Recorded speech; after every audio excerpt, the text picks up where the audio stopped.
Goedemorgen gemeente, welkom in deze dienst, ook zij die met ons verbonden zijn via de livestream. Vandaag mogen we Doekla Appa bevestigen als diaken, Gatse Gilliam als ouderling kerkerentmeester en Titia Fokkema als kerkerentmeester. En van Otteline van de Zee Volkensma nemen we afscheid van als diaken. Volgende week zondag is het thema van de dienst de vervolgde kerk. In verband hiermee is de collecte volgende week bestemd voor Open Doors. De bloemen gaan als groet van de gemeente naar Hanneke Veenstra en Sibren Wiersma, Koekoekslone, Alve. De eerste collecte is bestemd voor de diaconie en de tweede bestemd voor de kerk. De voorganger is dominee Tietje Hipma, lector is Evert Bruinsma en de organist Ernst Walstra. Ons intogslied is Psalm 89, vers 1. En we zingen dit indien mogelijk staande. Dan wensen we u een mooie dienst toe.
Laten wij nu stil worden en ons hart keren naar God.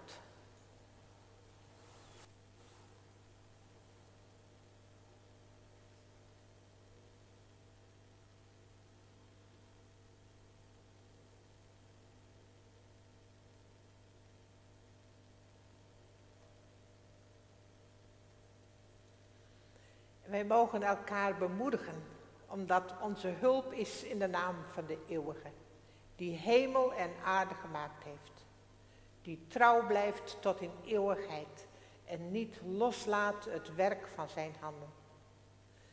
Genade voor jullie en vrede van God onze Vader, van de Heer Jezus Christus, in de gemeenschap van de Heilige Geest.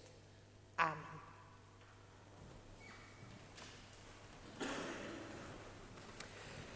Meneer Van Meesken, hartelijk welkom in deze dienst. Het is de zondag, de 6e zondag van Pasen, deze zondag. En die wordt van ouds zondag rogate genoemd. Het Latijnse woord voor vraag, bid. En dat is omdat van ouds deze zondag de biddag voor gewas was. En de dagen daarna, die worden de kruisdagen genoemd.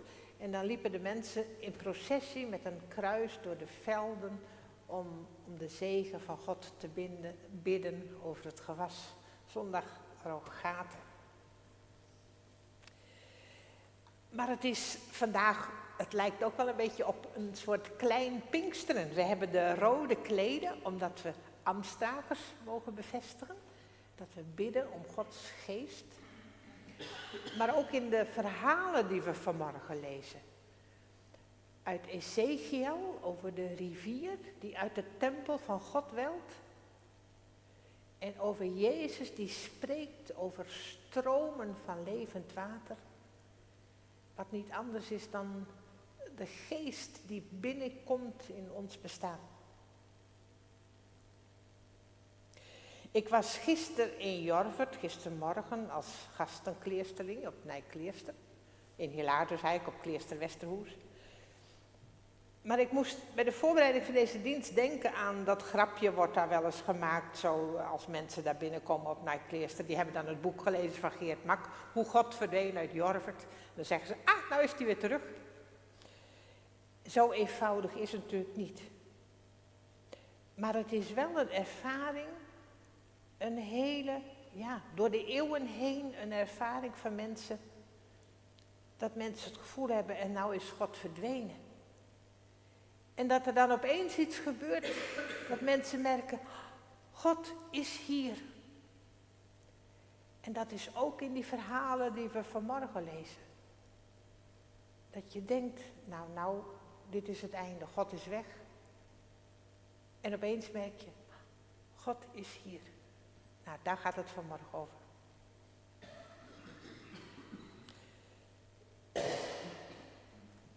Aan het begin van deze dienst willen we samen bidden.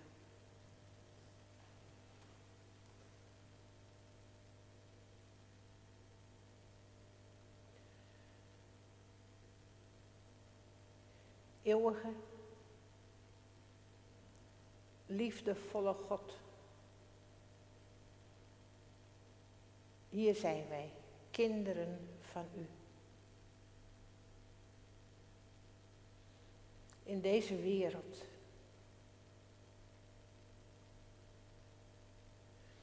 Waarin we alle mensen herdenken die gestorven zijn, omgekomen.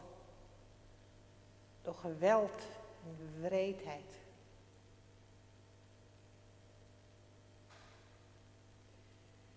In deze wereld waarin we ook vrijheid mogen vieren.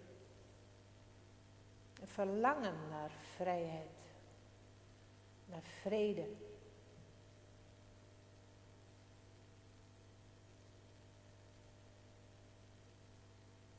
Wij bidden u, God, dat wij ons naar u mogen keren. Dat deze wereld vol mag raken van uw barmhartigheid. Dat mensenharten vol mogen raken van uw barmhartigheid. Dat mensen de vrede mogen leren. Gerechtigheid. Dat er plek is voor ieder mensenkind op deze aarde. Daarom bidden wij. Heer, ontferm u. Christus, ontferm u. Heer, ontferm u. Amen.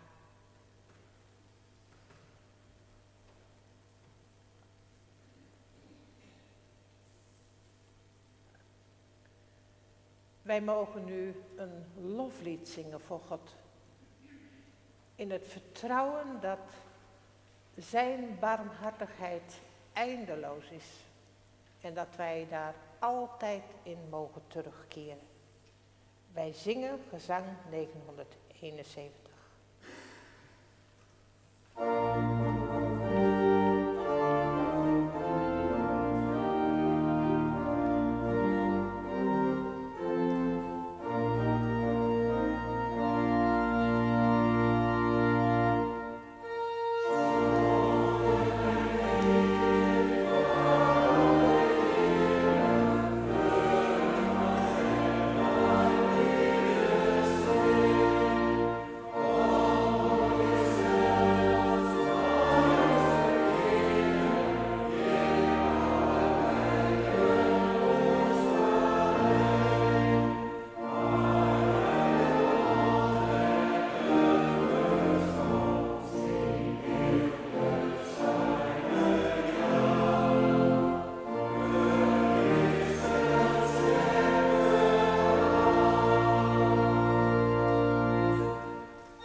lezen straks een gedeelte uit het boek Ezechiel.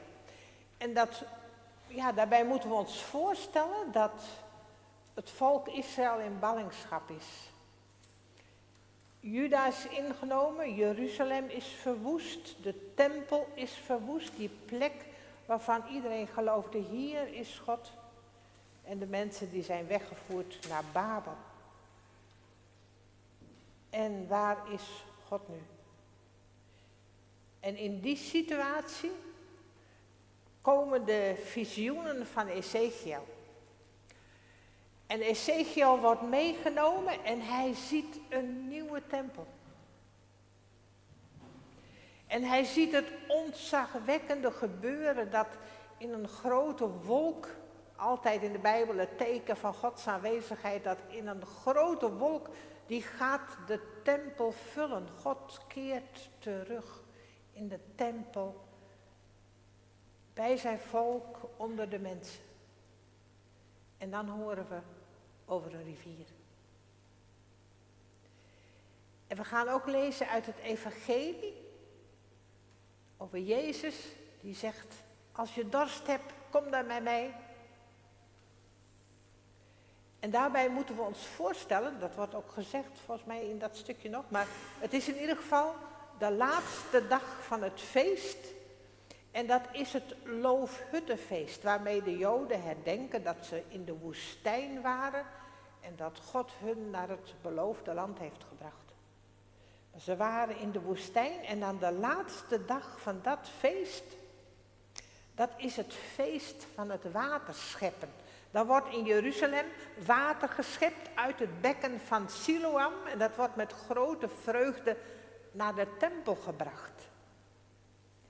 En op dat moment spreekt Jezus in de tempel.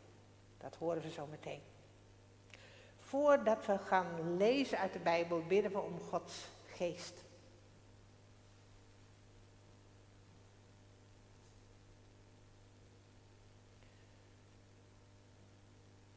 Heer onze God, altijd weer mogen wij uw woord horen. Altijd weer spreekt u woorden van licht en leven.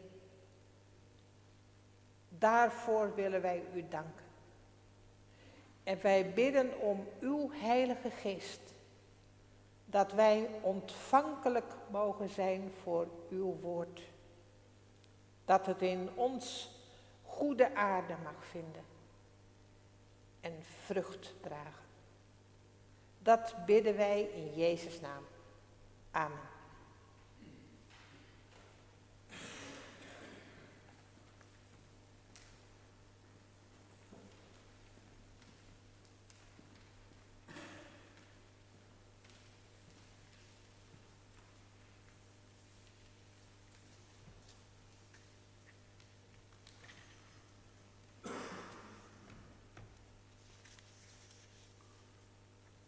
Hoor dan nu naar het woord van de Heer uit Ezechiel 47, vers 1 tot en met 11. Toen bracht de man mij terug naar de ingang van de tempel. Daar zag ik water onder de drempel van de tempel vandaan komen.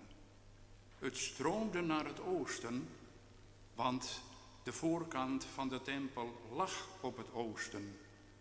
Het water liep van onder de rechter buitenmuur van de tempel ten zuiden van het altaar naar beneden.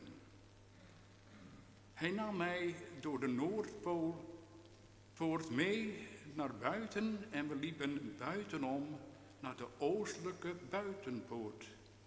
Daar zag ik water aan de rechterkant eruit sijpelen. Met een meetlat in zijn hand ging de man naar het oosten en hij had 1000 el. Daar liet hij mij door het water waden. Het water kwam tot mijn enkels.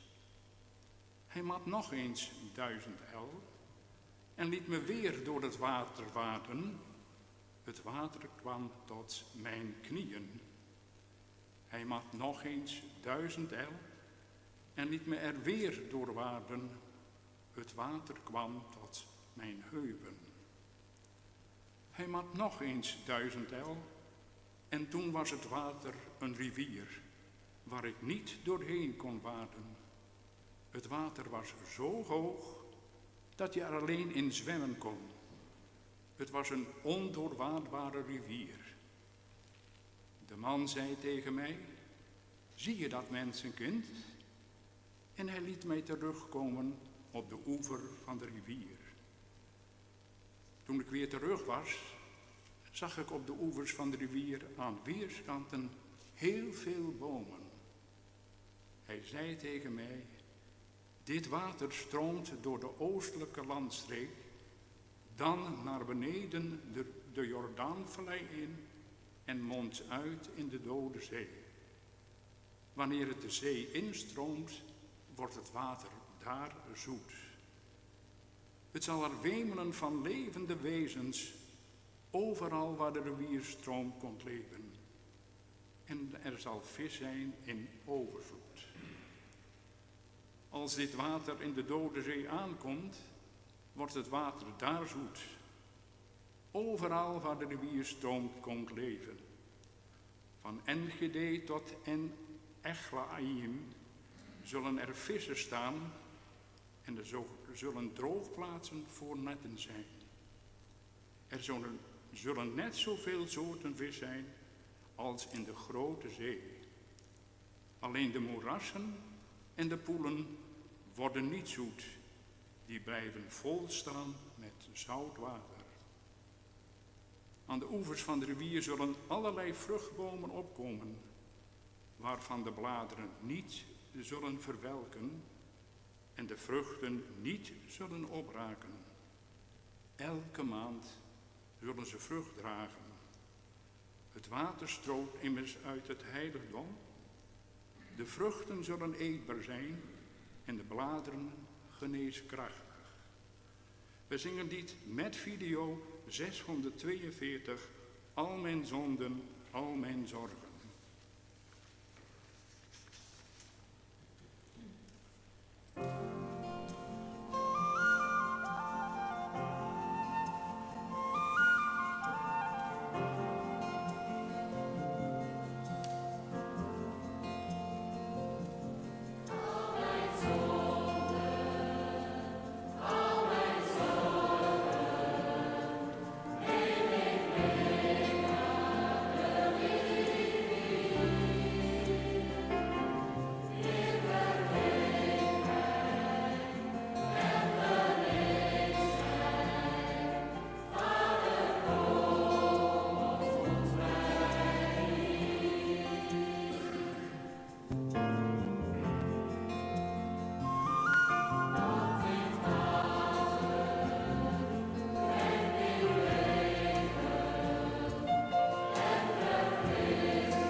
Johannes 7, vers 37 tot en met 39.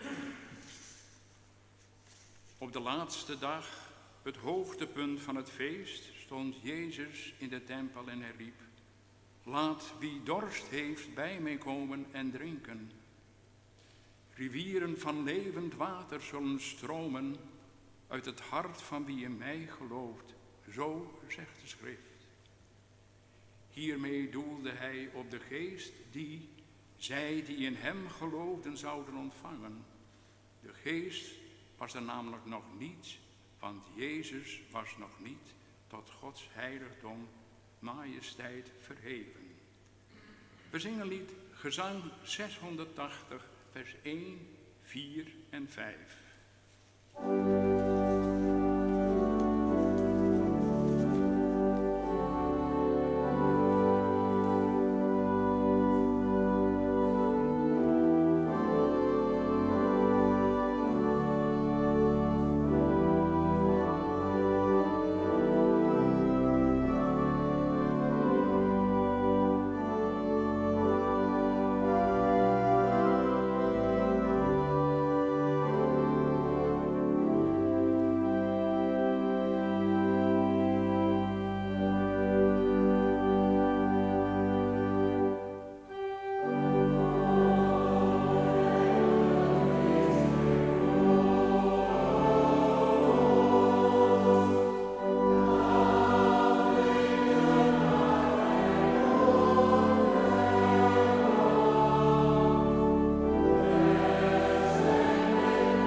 Gemeente van onze Heer Jezus Christus, broers en zusters. Gisteravond mocht ik bij de herdenking bij het Kazemattenmuseum zijn en daar een kleine toespraak houden. En dat was een bijzondere ervaring. De voorbereiding eerst al, ik kreeg allerhande dingen en een heel protocol, want daar zijn militairen bij en dat gaat dan precies zus en zo. Maar ook kreeg ik toegestuurd het jaarthema-artikel wat dan geschreven wordt door de 4-5 mei-comité van Nederland. En dat kon ik ook gebruiken bij de voorbereiding. En dat had ik een beetje uitgesteld, want dat was 10 pagina's moeilijk verhaal. Maar dat heb ik toen vrijdag gelezen. En nog eens gelezen om te snappen wat er stond. Het was een of andere geschiedenisprofessor. Maar toen snapte ik het. En het was eigenlijk een heel mooi verhaal. het woord, het ging over herinneringscultuur. En hij zei, dat woord wat ik daarmee wil zeggen, is dat je terugkijkt naar die herinneringen en probeert daar middenin te staan en dan alle verhalen te horen. Dus niet alleen de verhalen die we willen horen, maar dat alle verhalen gehoord mogen worden.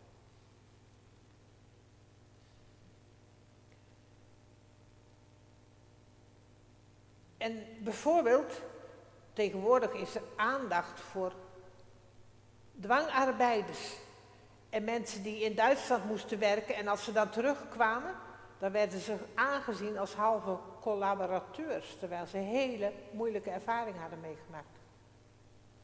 Dus dat je dat verhaal ook mag horen. Of van echte of vermeende NSB'ers die ontzettende straffen kregen na de Tweede Wereldoorlog, dat dat verhaal er ook mag zijn. Dus dat alle verhalen er mogen zijn. Maar ook al die verhalen hebben betekenis en die hebben nu betekenis en voor de toekomst betekenis. En wie mag daar betekenis aan geven? Dat we ook daar alle betekenissen, alle verhalen horen. Heel bijvoorbeeld spreken we over de dekolonisatie van Indonesië of spreken we van een onafhankelijkheidsoorlog. Dus welke woorden gebruiken we? Welk verhaal mag gehoord worden?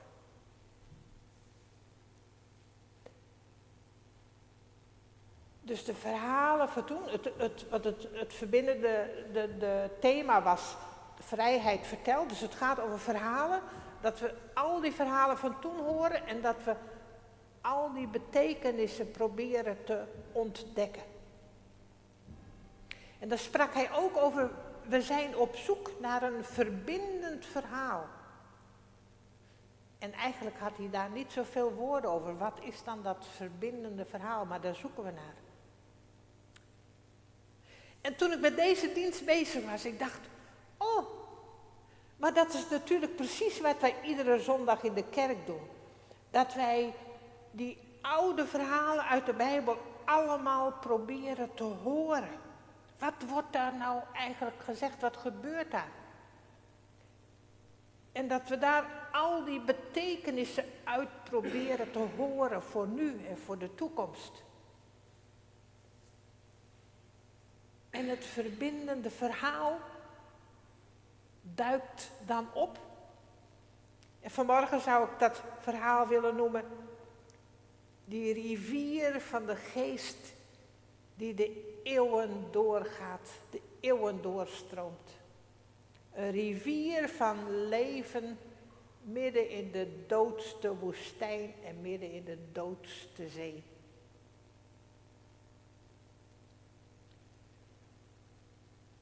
En zo mogen wij luisteren naar verhalen en verhalen vertellen en betekenis ontdekken.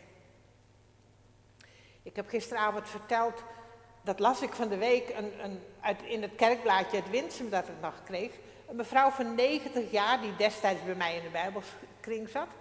En die schreef nu was kennelijk de tijd rijp, schreef ze haar verhaal in het kerkblaadje. Dat ze ieder jaar in mei weer ondersteboven was van wat zij in de oorlog had meegemaakt. Dat zij als 11-jarig meisje had meegemaakt dat haar oudere broer met bruut geweld met een razzia uit huis werd gescheurd. Met slaan en schoppen, dreigende geweren. En dat midden in de situatie de vader van dat gezin de moed had gehad om tegen die Duitse soldaten te zeggen: mag ik met mijn gezin bidden als afscheid? En warempel dat mocht. En die vrouw vertelt dan dat ze met z'n allen rond de tafel stonden en dat die vader gebeden had. Nou, en dan gaat het over de betekenis van zo'n verhaal. Hè? En dan voel je de wonden, de angst en de ontzetting die een leven lang meegaat tot je 90 bent. Maar je voelt ook het geloofsvertrouwen van de kracht van zo'n gebed wat een leven lang meegaat. Zo krijgt zo'n verhaal betekenis voor die vrouw, maar ook voor mij als lezer. En hopelijk ook voor anderen. Haar broer heeft het gered. Hij kwam half dood thuis na 3 maanden werkkamp. Zijn moeder heeft 14 dagen bij zijn bed gezeten. Totdat hij weer een beetje bij zijn positieve kwam. Ik heb daar ook het verhaal van pater Titus Brandsma verteld. En die heeft het niet gered. Die is omgekomen in de oorlog.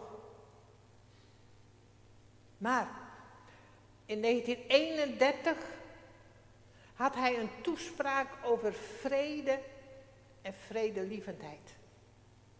En pater Titus die zei van, het is heel moeilijk in onze maatschappij om vrede te vinden. Want hij zegt, alles is ingesteld op strijd. Je moet de sterkste worden. En dan kun je goede wetten maken en recht doen en de veiligheid bewaren. Maar als alles ingesteld is op strijd, zei pater Titus, dan kan het niet anders dan dat er oorlog van komt. En dat gebeurt dus ook iedere keer opnieuw. En toen verwees pater Titus naar de paasdag. Dat Jezus door de dichte deuren van angst heen bij zijn leerlingen komt. Vrede voor jullie. Ik geef jullie vrede, niet gelijk de wereld die geeft.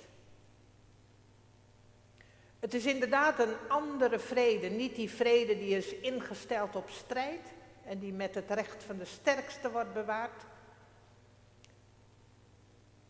Maar, zegt pater Titus, het is de vrede van een gezindheid die in Christus was. Een gezindheid van liefde en vergeving. En hij zei, dat hebben we nodig, dat we met de hele samenleving die gezindheid oefenen. Dat die gezindheid tot bloei mag komen.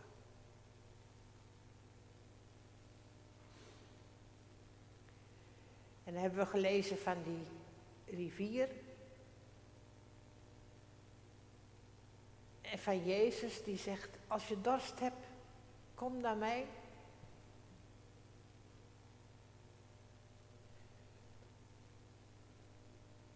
En ik geloof dat het zo is, dat die gezindheid, dat die geest onverwoestbaar is. Ook al is pater Titus gestorven. Ook al zijn er zoveel mensen omgekomen in het geweld. Maar dat die rivier onstuitbaar is. En dat is een rivier waar je stapje voor stapje in kunt doen.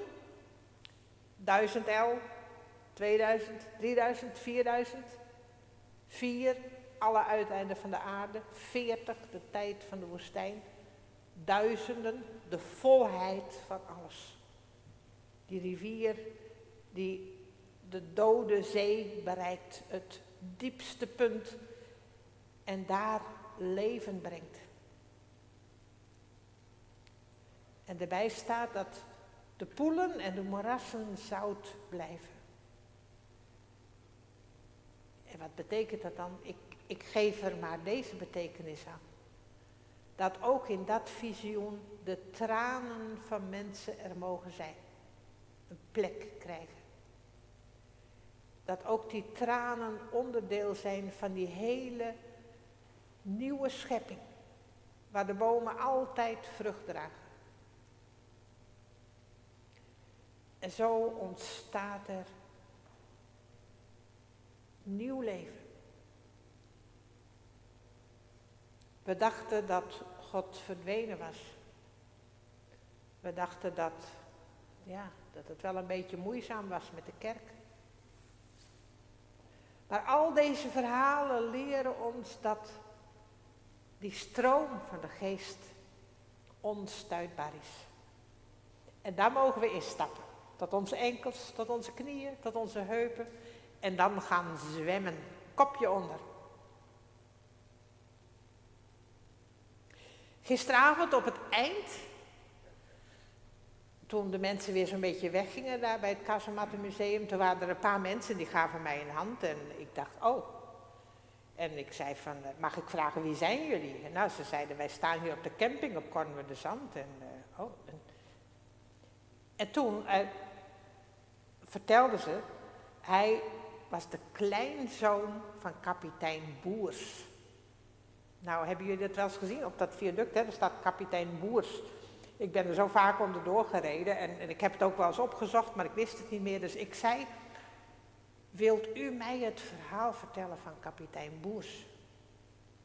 En hij vertelde van zijn opa.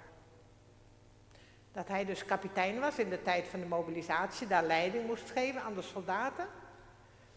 En het was allemaal nieuw daar, dus ze moesten alles inrichten en druk. En toen was het klaar en toen moesten ze wachten. En de verveling sloeg toe. En wat doe je dan om de malaise te voorkomen? En toen heeft kapitein Boers al zijn best gedaan om die soldaten te motiveren, om het goede leven te bewaren. En dat ze gingen sporten en dat ze gingen muziek maken en dat ze van alles, om een goede geest te bewaren. En toen werd het oorlog en hij heeft niet eens verteld wat daar toen precies gebeurde, maar ze moesten zich overgeven op een gegeven moment. En de belofte afleggen dat ze niet tegen de Duitsers meer zouden vechten. En toen is kapitein Boers in het verzet gegaan. En hij is verraden. En hij is naar een concentratiekamp gebracht. En hij is gefusilleerd. En ik had daar dus dat verhaal gedaan van Titus Brandsma. En die kleinzoon vertelde dat de afscheidsbrief van zijn opa, die hangt daar in het Kazemattenmuseum. En ik zei, ik zal hier nog een keer op bezoek gaan en die brief opzoeken. En hij zei, nou dan zult u uw preek herkennen.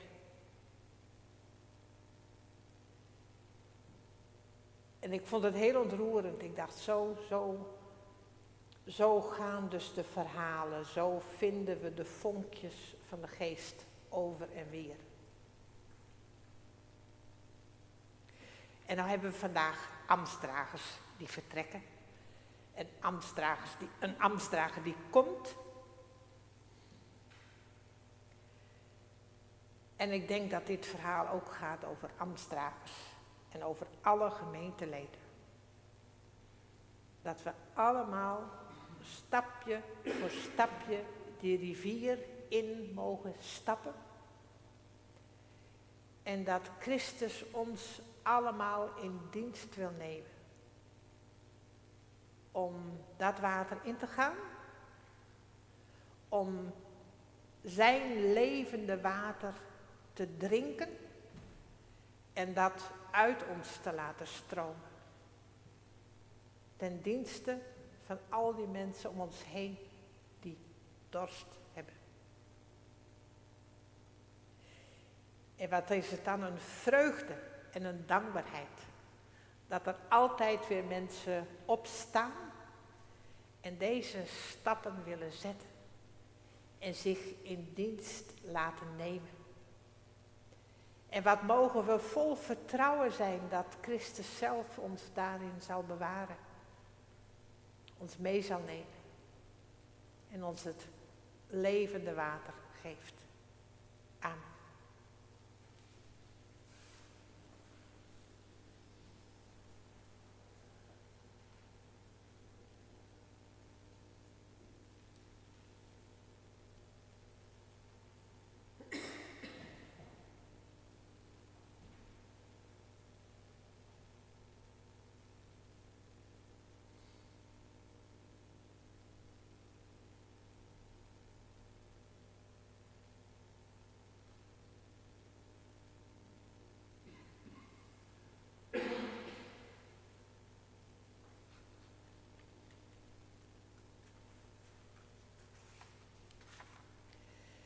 Wij willen nu met elkaar ons geloof belijden met het lied Ik geloof in God de Vader.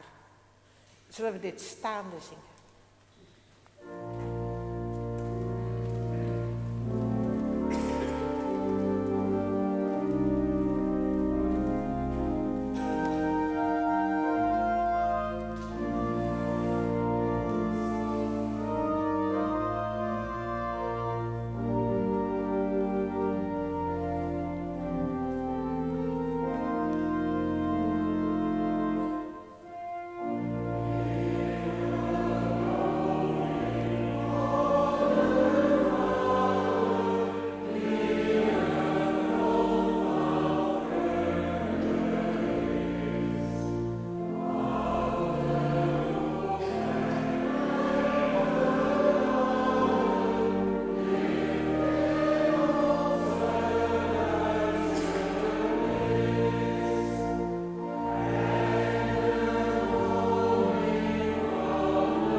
Dan komen wij nu bij het deel van de wisseling van de ambtsdragers.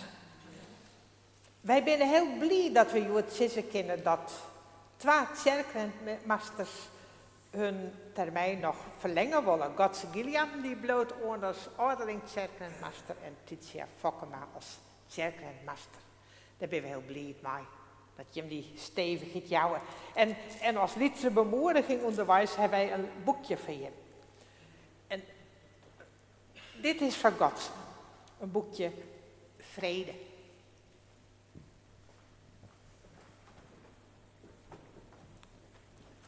Alsjeblieft. Dank.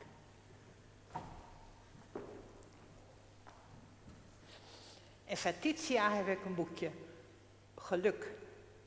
Maar die is je net van de morgen, wat ik goed zeg. Dat krijgt ze nog.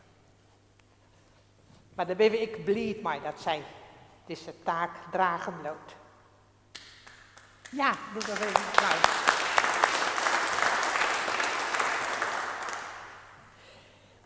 En dan even Ottoline. Waar stond je even ervoor? Ja, dat mag.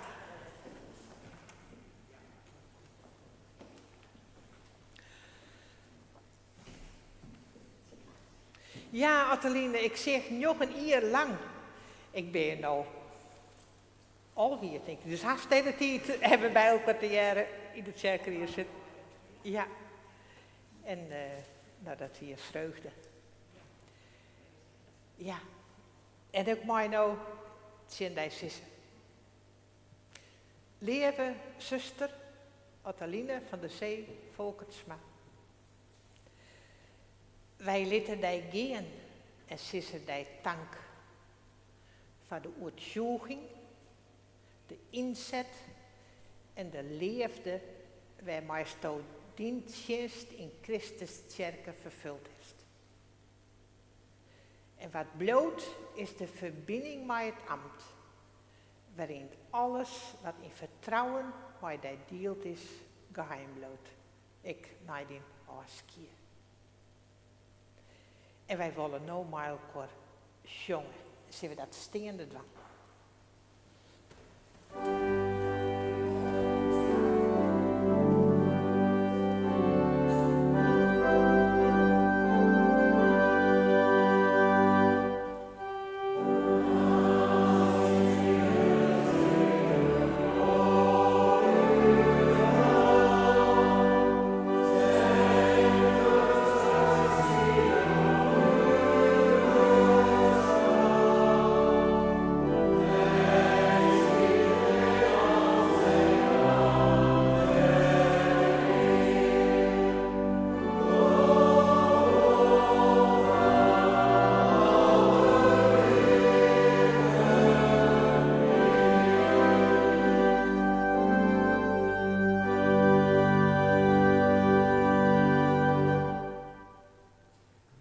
Ik ga nou even bij de steen van dominee Perisonius. Want uit namen van dominee Perisonius maak ik daar nou een leppel oorhandiging. Want zij het dominee Perisonius in 1700 nog wat zijn, dat alle ambtsdragers hier, of de diakenen, wij doen nou alle ambtsdragers, dat die een leppel krijgen maaien als ondenken als on hun ambtsperiode in deze kerken. Tegen dank, Ottoline. Ja. En nou maar eens nog even steen blijven en dan zal Griet nog even iets sissen. Die compagnon.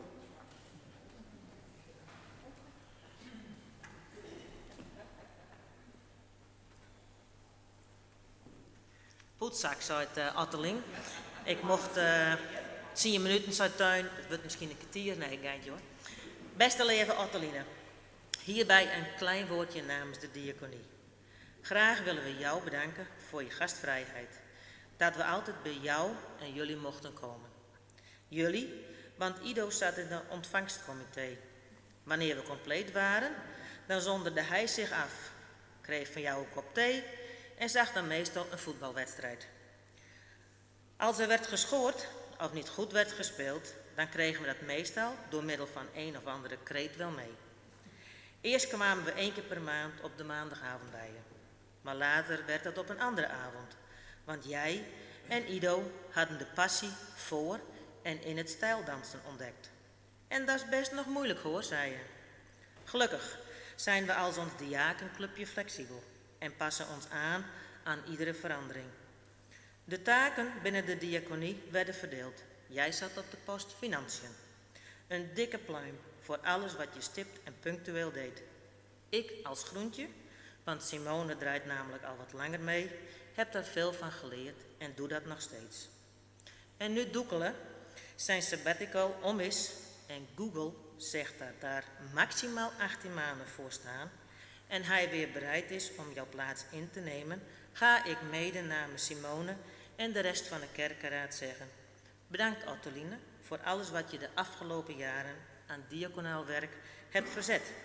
En voor Doekele een hartelijk welkom en terug en fijn dat je het weer aandurft met Simone en mij.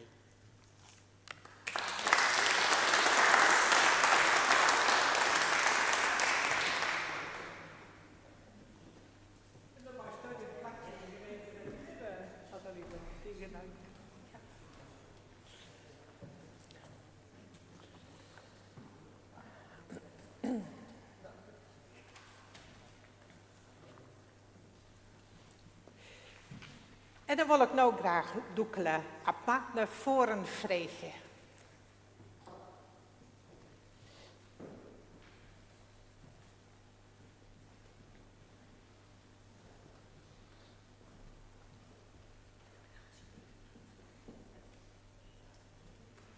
Welkom, Doekele. Ik mag eerst van mij lezen van je allereerst een liedverhaal over wat het ambt inhoudt. In uw Heer Jezus is het woord van God mens geworden.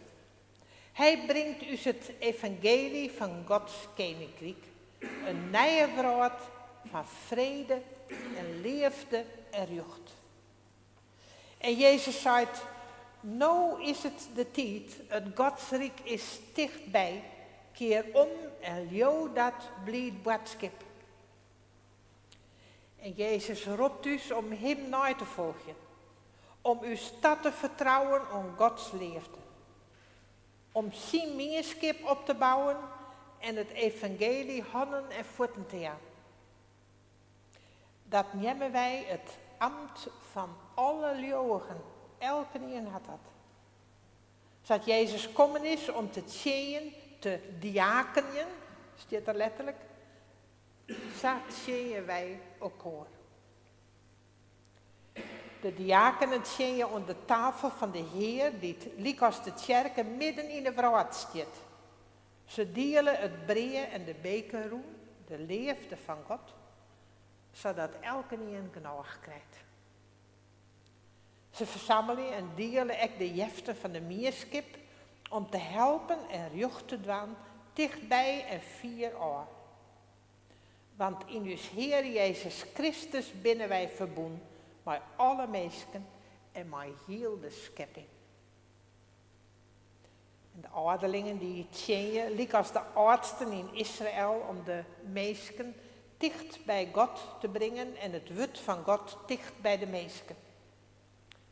Zo bemoedigen ze de meerskip, bewaar je u bij de roeping om Gods waai te gaan en uw Heer Jezus Christus na te volgen. Bij de predikanten ziekje zij de mensen op, maar belangenloze leefde, zat de goede hoeder zei, hoedje miskiep. En alle ambtsdragers Majenoor als tjerkerier hebben als taak om elkaar en de meerskip in vieren, leren en tjeën te bewaren bij het geheimenis van Gods liefde. Voor alle dingen zieken wij ommers Gods koninkrijk en zijn gerechtigheid. En nou is het ook klaar om het ambt op die te nemen. Bedenk mij dankbaar is bij alles wat die betrouwd wordt. Dit is de meerskip van Christus. Het is zijn kerk. Neem dan deze tjest op die, mijn bliedens, liet die sterkje terug Gods woord. Houd vast aan het gebed en vertrouw op de kracht van de Heilige Geest. En dan wil ik daar nou vreetje naar die gelofte. Joosto, dat sto in de verkiezing door deze gemeente, door God zelfs, dat is het eerst erop en best. Onvuddig sto de Heilige Schrift als enige regel van het leeuwen. En was er daar verzetten tegen alles wat daarbij strijdig is. En ontjesto die ambt weerdig en trouw te betjenen. Maar leefde voor de gemeente en voor alle mensen die de Heer op die waai brengt. En ontjesto om geheim te houden wat hij in betrouwen te weten dier is.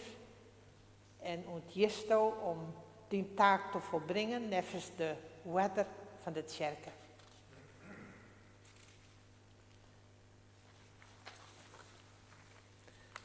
Doekla Abma, wat is daarop die antwoord? Ja. Laat us bidden.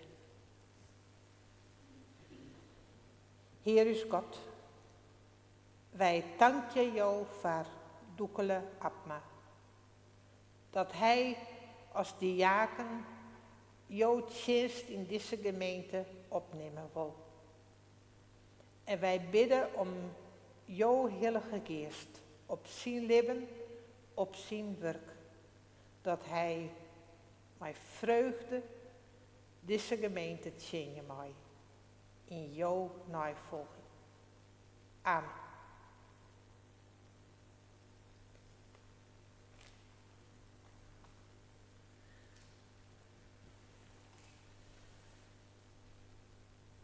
Stuur nou jouw geest op Doekle Abma. Maak je hem tot diaken in deze gemeente. Dat hij in leefde omzocht naar alle mensen die het jou op zijn paard brengen. En tjee mij in jouw barmhartigens. Doekle Abma, ontvang de Heilige Geest. Amen.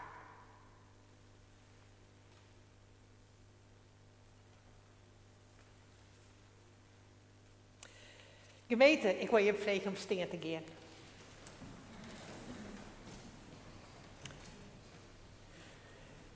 Gemeente, dit is je nieuwe diaken.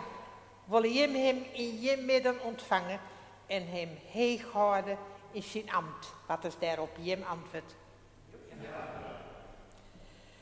Dan willen wij nou maar voor zongen. Nou wil ik van Jezus leefde zongen.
Ik mag bij dit lied nog even vertellen, heel bijzonder. Juist daar bij het Kazemattenmuseum, daar weer een hele groep militairen, niet dat die het mooi in de houding stond, maar er weer ik krijgen militaire muzikanten. En toen het, na de 12 minuten stilte, het Wilhelmus zongen, nee, net zongen waren, maar een van die muzikanten die een heel iets fluitje. En die fluitte het Wilhelmus heel mooi. En toen waren alle klassen lijn, dat wordt een heel skoft. En daartussen terug speelde diezelfde en er weer een trommel die een heel zachtjes maar trommelen. En dan hier er een programma van Fjouwerlieden, dat begon maar Blijf mij nabij.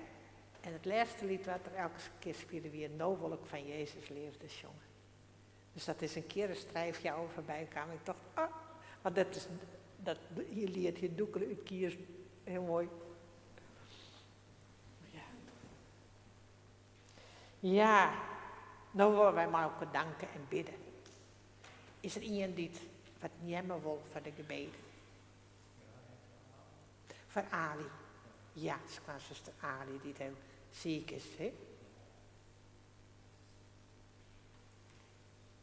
Zullen we bidden voor Tabe? Kan zien. Ja, die is opnieuw in Francis opname, hè? Dus dat gaat net zo goed. Zullen wij maar elkaar danken en bidden.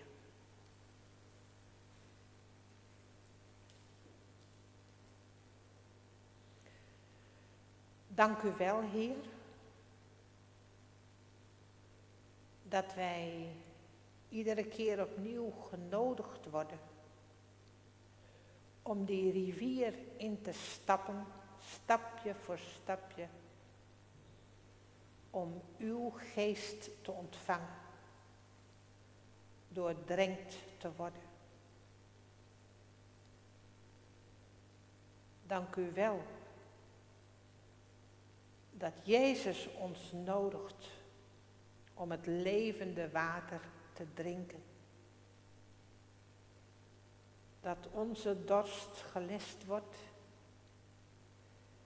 en dat wij zelf een bron van geest mogen worden. Zo bidden wij voor elkaar, voor de ambtsdragers,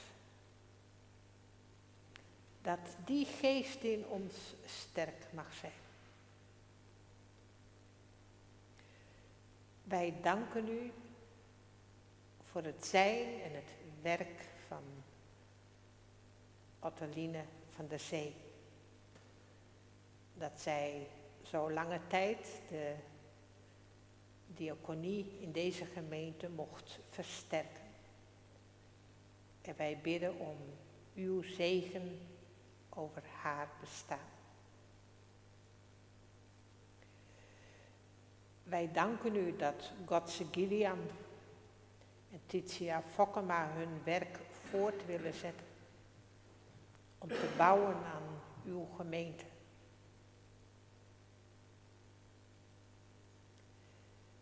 En wij bidden om uw zegen over hun werk. Wij danken u dat u Doekele Abma opnieuw geroepen hebt om als diaken zich in te zetten in deze gemeente. En wij bidden om de kracht van uw Heilige Geest, dat zijn werk tot zegen mag zijn.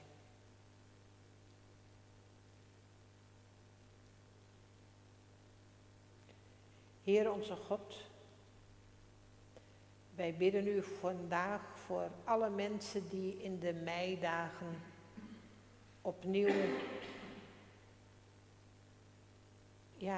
ompakken, geconfronteerd worden met herinneringen, met pijn en wonden en angst en verschrikking. En wij bidden God dat in al die verhalen de betekenis van uw vrede mag groeien.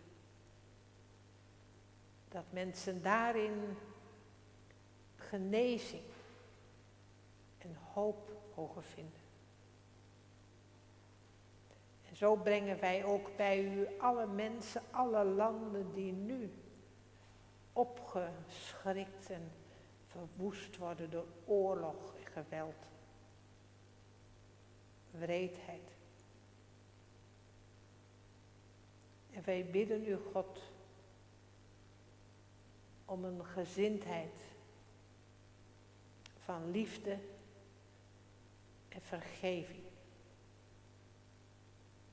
in het spoor van onze Heer Jezus Christus. Wij bidden God voor elkaar, voor de mensen die wij meedragen,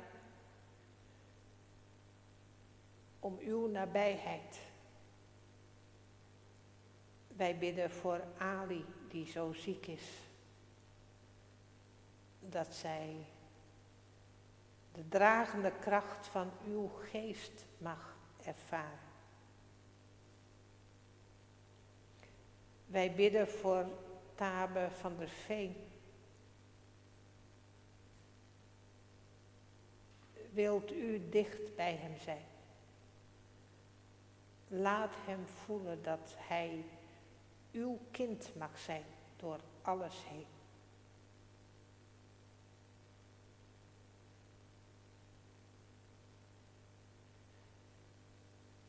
Heer onze God, in de stilte willen wij bij u brengen, wat anderen niet voor ons kunnen zeggen, en luisteren naar u.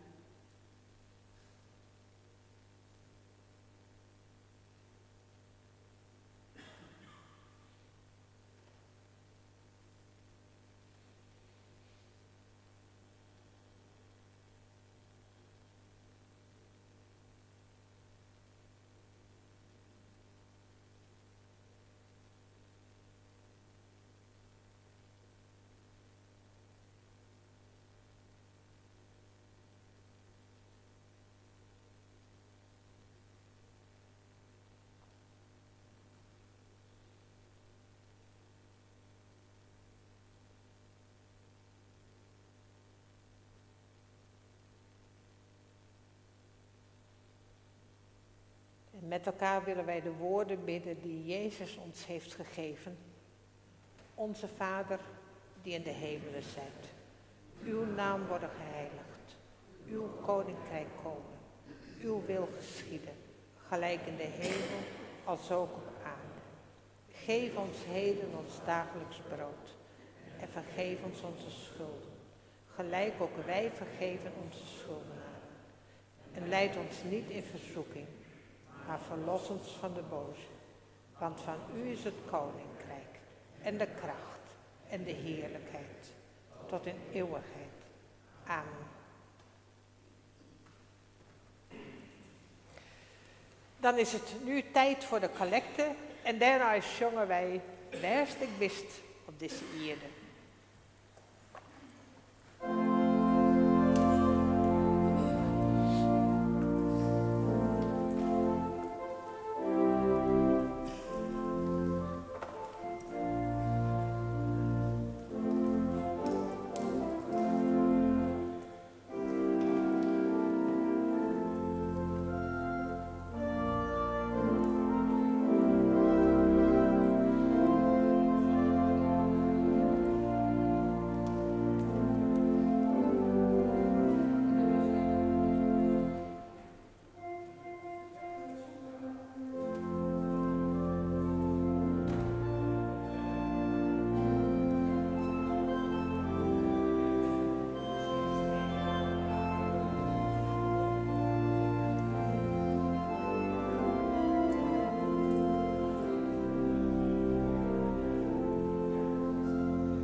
zegen zongen wij nog het Wilhelmus.